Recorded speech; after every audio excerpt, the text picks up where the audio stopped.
Alors, le déroulement, donc les différents protocoles se font soit assis, soit allongés. C'est nommé systématiquement. Et puis, il va y avoir un accompagnement vers le relâchement du corps pour commencer à entrer dans la fréquence. Et à un moment donné, on rentre dans ce voyage quantique où là, on va être guidé pas à pas dans parfois des visualisations, euh, je dirais de la visualisation juste pour reconscientiser quelque chose qui existe déjà, mais que je n'ai pas encore perçu en moi. Et donc, on va être guidé tout le temps des rituels. Et puis, à la fin, parfois, il peut être demandé de refaire un rituel un certain nombre de fois, ou il peut être demandé de symboliser ce qui a été euh, euh, activé d'une manière plus concrète dans le quotidien après, par exemple.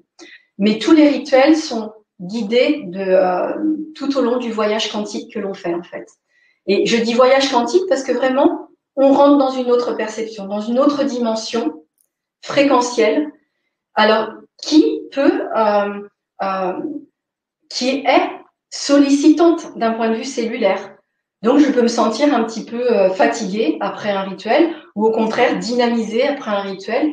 Ça s'arrête pas au moment où j'arrête de l'écouter, puisqu'il y a des formulations. En fait, on nous demande de formuler des intentions qui sont sécurisées parce que tout l'entourage spirituel est systématiquement là.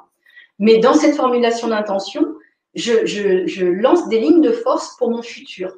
Et c'est ce qui s'est passé en fait, c'est que j'ai reçu tous ces rituels, donc ils m'ont traversé, ils m'ont travaillé dans les profondeurs. J'ai lancé ces lignes d'intention à l'époque et j'ai récolté de chacune de ces lignes d'intention, parfois même inconsciemment, c'est-à-dire que je ne me rappelais plus que le résultat que j'obtenais aujourd'hui était aussi lié à l'intention que j'avais émise à ce moment-là. Mais aujourd'hui, ça a pris corps dans toute ma vie, en fait.